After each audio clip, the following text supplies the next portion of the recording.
C'est un père inquiet qui attend la poursuite des opérations de sauvetage.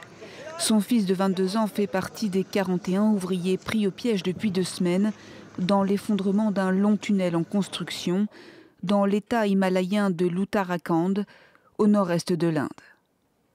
Je ne le laisserai jamais retourner travailler dans ce tunnel. Je veux qu'il change de métier. Toutes les opérations de sauvetage depuis près de 15 jours ont jusque-là échoué, parfois très près du but. Le forage horizontal a dû être stoppé à quelques mètres à peine du lieu où se sont repliés les ouvriers. Depuis samedi, l'armée a été mobilisée pour prêter main forte aux sauveteurs sur place et s'engager dans un nouveau forage, vertical cette fois, pour créer un puits. Les autorités locales ont confirmé que les 41 ouvriers pris au piège étaient bien en vie et en bonne santé et que la phase finale avait commencé.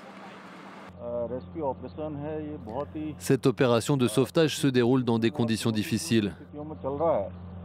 La foreuse s'est bloquée après être entrée en contact avec des poutres en acier. Nous ne sommes pas loin d'une percée, mais il faut maintenant découper les objets métalliques un par un. Le tunnel s'inscrit dans le cadre d'un projet autoroutier d'envergure pour relier la région avec la Chine. En janvier, au moins 200 personnes ont été tuées dans des crues soudaines dans l'état de l'Uttarakhand. Des experts ont en partie imputé cette catastrophe à un développement excessif de ces zones, sujettes à de nombreux glissements de terrain.